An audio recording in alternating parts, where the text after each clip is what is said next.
I'm Joe Kane. I'm Dan Kane. I'm Sal Conca. And I'm Wayne Heckler. And this is the Imperfect Podcast. Don't forget to check us out at hecklerkane.com and download our episodes for free on iTunes and SoundCloud. To the bumper.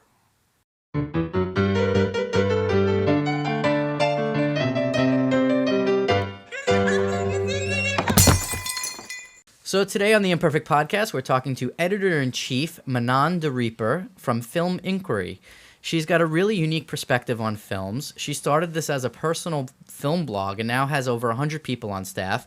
She's doing something really different. It's completely crowdfunded and independently financed, and she's competing with the big dogs. She's competing with Variety and Deadline and, IndieWire and these other sites that are putting out content, and she's doing it a little bit different, I think, because of her unique background in criminology. She has a unique take on films, and when we got to talk to her, she's just super intelligent, and I think, you're going to learn a lot from her. Yeah, she didn't waste any time right out of school, right to creating the company, so it was pretty impressive. And she seems very humble too. I mean, she's just not she's not like out there gloating, whatever. She's like, this is what I'm doing. Yeah. That's it. Also a screenwriter, looking to push other projects forward as well.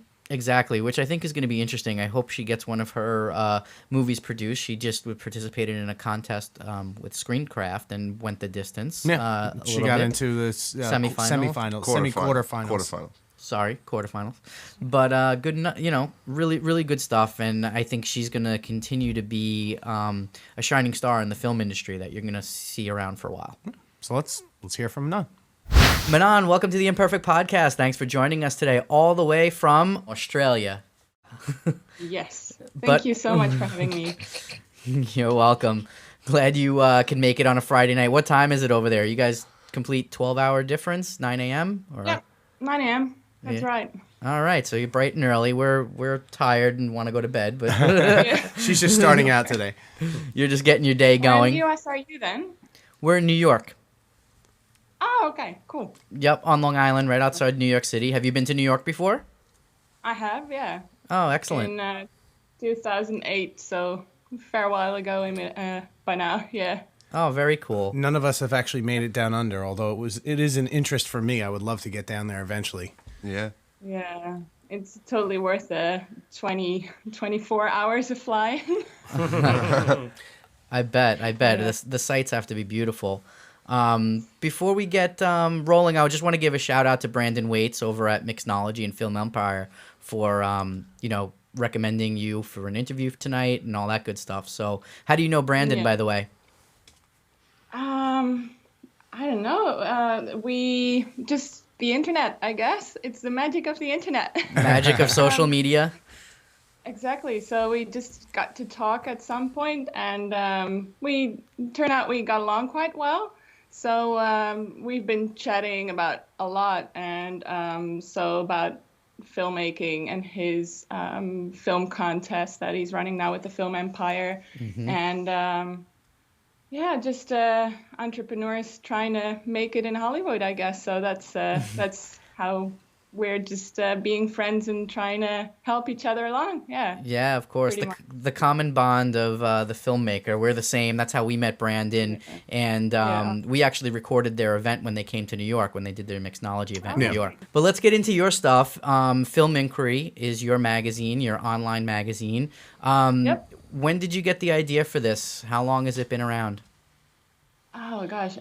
So I founded Film Magazine pretty much. Like my personal little film blog where I was doing my amateurish film reviews things because I had just graduated from university and I was doing some research.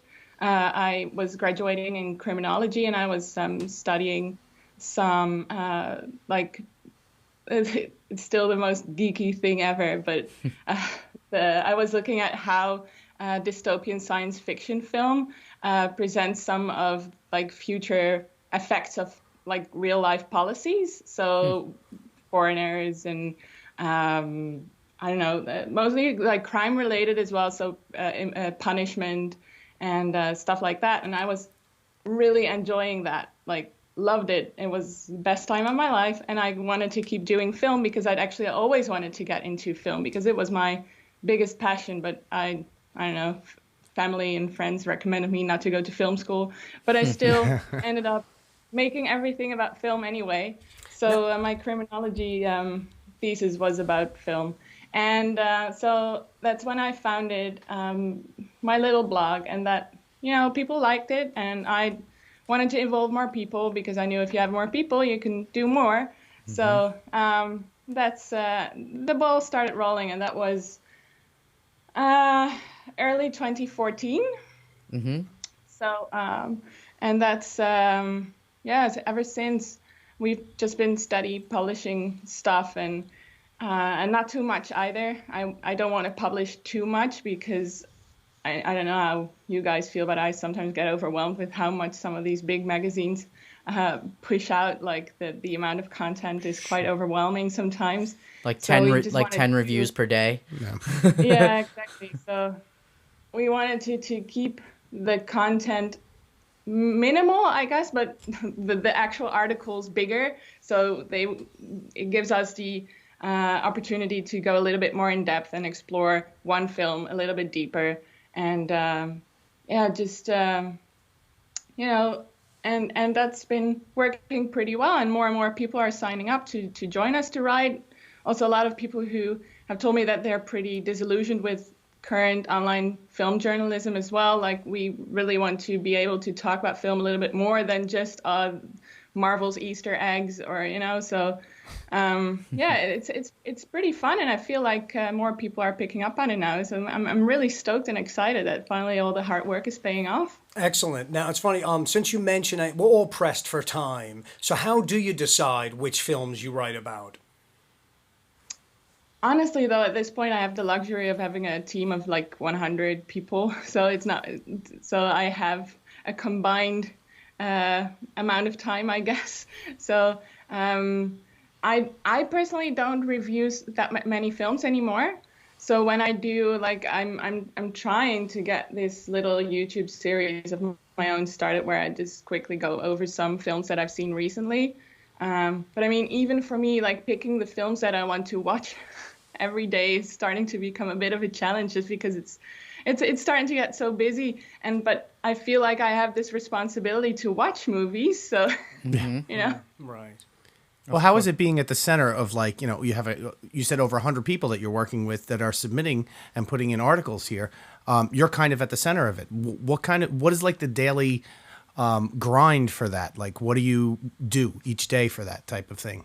Oh, well, I do have to say I set it up pretty smooth so that it works pretty smoothly now. So so what I do pretty much is I coordinate when we get like reviews or when filmmakers ask us to review films. Mm-hmm. Then I make sure that my team knows that this film is available for review, and they let me know if they want to review it. Then I request a screener. Then I get the screener to them. They write their review. We have a few editors go over it, and I'm always the final one who then looks it over for the final bits and pieces, and then I publish it.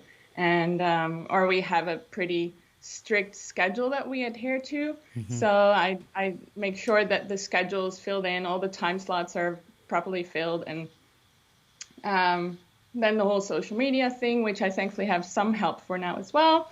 So that it's a lot of work, but it's also fun. So that's you're running. Much it.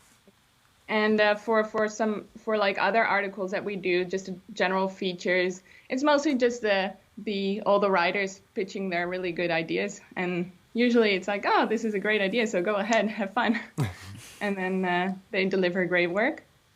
Yeah, so you basically just jumped into running your own company right after university. Yeah, pretty much. Yeah, I moved to Australia with my partner, and he got a job here, and I was hoping that I'd be able to do something with my criminology degree here, but it was a whole a complex thing, and it didn't really turn out the way I wanted, but I'm not really one to sit still, so I just wanted to do something, so it was my chance to jump into the whole film thing, I guess. And where does your love of films come from? I mean, were you, as a child, just engrossed by movies or television? Any favorite movies that you could think of from your childhood? Yeah, film in particular. My dad was very much into films, and he would always, well, my mom too, actually, but they both were into film a lot. And they'd always take us to the movies, like on Christmas Day, for instance, we wouldn't really go to church or anything. Instead, we'd go to the movies. So that was our thing, so to speak. And so yeah, I don't know. It just stuck with me throughout my life, and I started exploring film myself when I got a little older. And yeah, I don't know. It's the same story for everyone. I feel it's like always the parents who make their kids love movies. So. Sure, of course, yeah. And just as a remembrance, and it's only been 3 years or so, do you remember the first article you published on the site? I think it was probably a review of Elysium. Was it called Elysium? It was the film by the South African director. Oh, God, from District 9. Oh, with Matt Damon? Yeah, exactly. And everyone was like raging on it, how incredibly poor it was. But I thought it was pretty good. And I wrote a little bit of an essay about how the criminological aspects of it were really interesting. Yeah, I like that as well. I did like that one. Yeah, very cool. Well, It seems like you definitely have your own take on it because of your background in criminology. How does that affect your How do you find that your degree and your background in that affects your writing? Well, it's definitely taught me to look a little further than just the actors' performances or, the visuals or whatever. It's more like I always want to explore the idea of a film more, like what are the filmmakers trying to tell us? Because we learn so much from film. Like most of the situations these characters find themselves in, we wouldn't ever find ourselves in, like they're just completely foreign to us. And seeing those things, it just teaches us a lot about life, I think. And so, yeah, that's definitely the thing that I tried to explore with my degree. And that's definitely what it taught me, I guess, is just to explore film in a bit like more analytical way, I'd say. Well, I think any filmmaker out there these days, no one who's a filmmaker looks at a film anymore and just goes, okay, I'm taking it for face value what it is. Everybody looks at it and goes, okay, let me dissect this and rip it apart. And your particular view on it is definitely something a little different because of your background. Now we're looking at it as filmmakers and going, okay, well, that camera shouldn't have been placed there. And we're being critical from that aspect of it. But you have a whole different view on it, which is really beautiful and really something different. It is, but I guess, those aren't like separate things, because the way a camera is put into, how things are framed definitely adds to an idea. It's the whole thing about how if you shoot someone from below, it kind of elevates the person, for instance. So it definitely has that like semiotic, it adds meaning to, No, absolutely. So it's not just... It all connects. It all connects. Yeah, when you're exactly. making something artistic, the writing, the film, of course, it all connects. And you just have to be very perceptive to pick it up. That's what the art really is. That's why we write these type of articles, right? To express what we saw, the artisticness inside each film. So I think you do that pretty well. Now, tell us about Moral Treatment. This is one of your screenplays. What's going on with that? Moral Treatment. So, yeah, my screenplay, I wrote a story. It's actually also kind of influenced by my academic background. It's a psychology. It's about a woman who she's a British royal, and she had the privilege so this is set in the late 1800s. So it's a Victorian era script or story, and she has the privilege of receiving that education in the UK, and she basically is married off to a rich guy in the US, to an industrialist son. And but she isn't really quite into the whole being Sense and Sensibility type of like really woman. So she starts to work at a local asylum because she is a psychiatrist, and she pretty much just delves into the late 19th century asylum and the healthcare or mental health care, and it's quite fascinating because, to me anyway, because there's so many like really terrible horror films set in these type of asylums, and I wanted to do kind of the opposite of give a very realistic portrayal of mental health and these issues and how people were treated back then. So I'm pretty stoked about it. It's a little out there, I suppose, but yeah. Would you say, how does it differ from like One Flew Over the Cuckoo's Nest? Do you know that one? Absolutely, yeah, and it was in a way quite influenced by that one. I personally really loved One Flew Over the Cuckoo's Nest because it's a little bit more of a realistic portrayal of mental illness, and also just the people in or what a mental hospital was like back then. And it does have like a big twist in the end, and like moral treatment does. So and I always say, just like how screenwriters are supposed to do it, it's like a mix between One Flew Over the Cuckoo's Nest and Shutter Island. Oh, cool. So yeah. So see, now you know what I'm talking about. It's always that type of lingo, right? Like exactly. Like the Justice League meets, right? Yeah. Well, when you do a pitch, right, you got to do your log lines and all that. I'm sure. Oh, so you submitted this. What was that? Sorry, I missed that. Oh no, go ahead. I was saying when you submitted this screenplay to Screencraft, right, for a contest, and it's been making its way through to the semifinals, I believe, right? Yeah, but it didn't get in, unfortunately. Oh, okay. I just heard earlier this week. Yeah, it was kind of disappointing. I got really great feedback. Like, this is totally a movie that should be made, and you did such a great job, and some constructive criticism still that I used to improve it even more. But it didn't get in, and I felt like maybe it's just a little too progressive, maybe because it's mostly focused on women. I would say no. Let's still make that. Don't give up on it just because one person didn't pick the script. Right? You definitely could still have this made. Just have to find to anyone the right who's listening, company. we now are promoting your new script that is going to be out there for any producers looking to pick up a script. There's a great screenplay written by Manon. I didn't do a great job at describing it. So this is good. I was going to say, didn't you have to submit log lines and all that type of stuff for Screencraft when you submitted to the contest, yeah? Or no, they don't do it like that? You could have like a letter with it to go with it, with a really short description, which I guess is your log line. The summary of some sort, I guess. Mm-hmm. Yeah, I did do that. I'm just not really good at remembering the log line word for word. Understood. Now, is this your first attempt at a screenplay? No, it wasn't, but it was the first that I fully completed and did the whole editing thing and had beta readers and everything. So. Mm-hmm.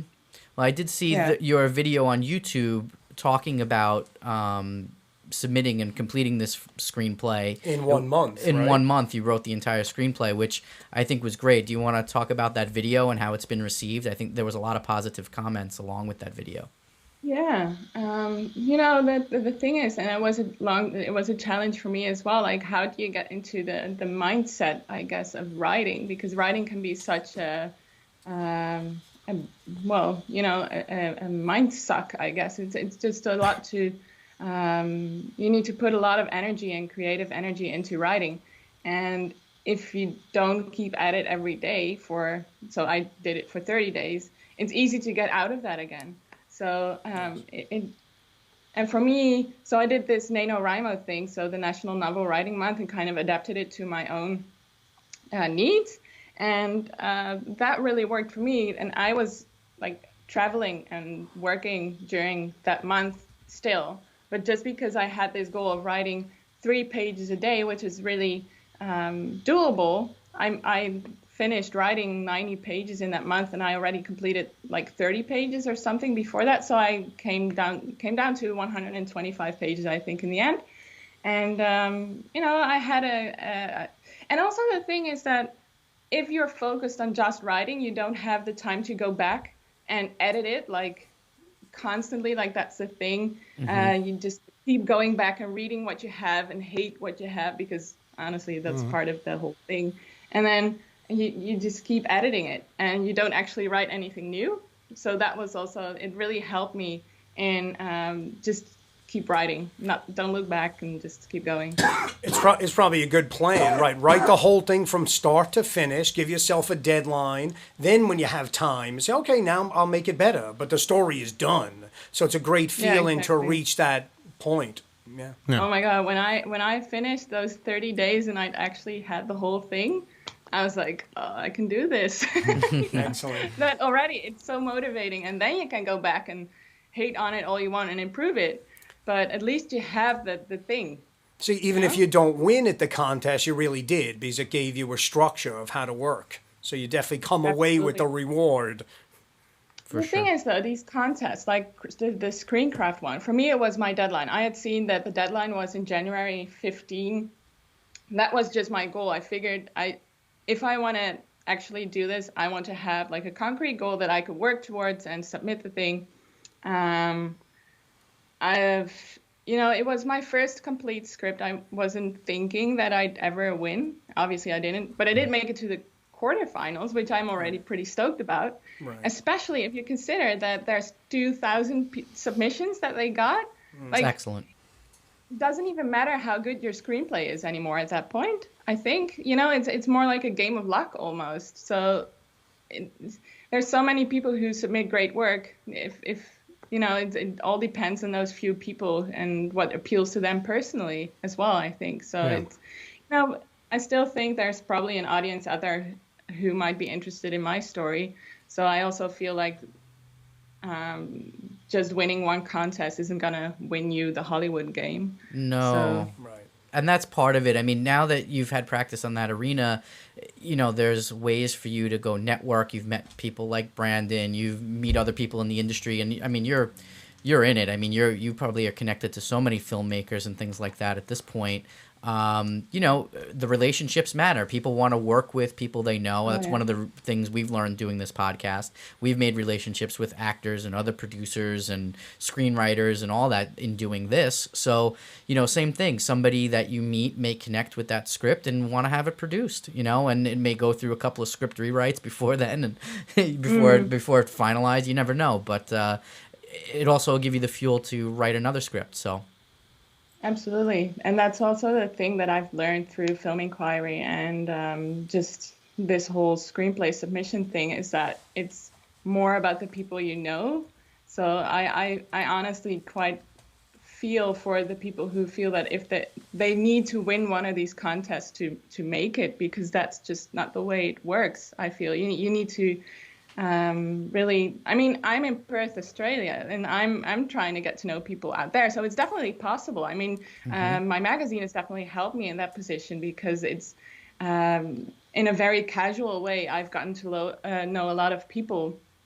And now it's like, hey, I got this screenplay. Maybe we can, you can tell me of some people who might be interested or whatever. So I'm definitely in a privileged position in that sense because I already know a lot of people before I even wrote this screenplay. Of course. And but I definitely think that knowing people is very, very important. Of course. Absolutely. Well, going back to Film Inquiry, what is the process, or how can filmmakers get covered by Film Inquiry? Well, everyone can just basically send in their request to be reviewed to info@filminquiry.com, and I will always put their requests in front of the team, and it's up to them whether or not they pick it, of course.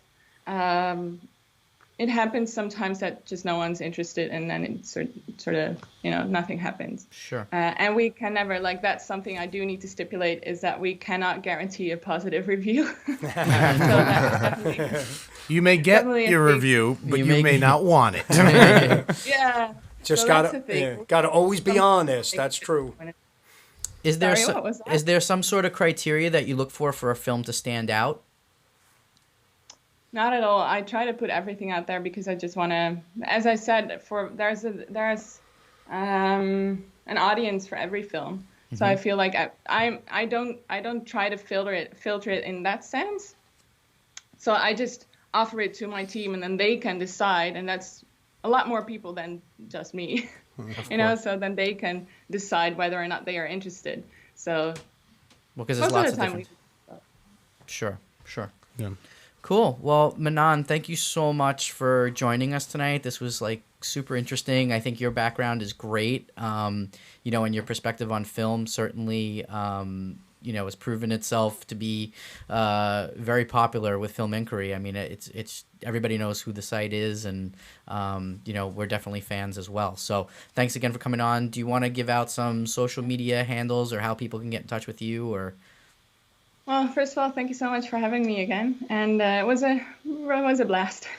Cool. And my social media stuff, well, at Film Inquiry, so that's on Twitter, Instagram, Facebook, and then myself is at Manon de Reeper, and mostly on Twitter and Instagram. And I'm trying to up my personal social media game, but it costs a lot of effort. Yeah. It does. I know. Yeah. I'm really bad at it, so I don't know. It's hard. Hey, so thanks again for coming on. I want to ask you one more last question. Just how are you Rotten Tomatoes approved? Because I see that only your writing is actually Rotten Tomatoes approved. It is. Knowing the right people. Once again, it brings it back. Right, it's all Networking. relationships. Nice. Yeah. Well, you do a great job, and thanks again for coming on. Thank you so much.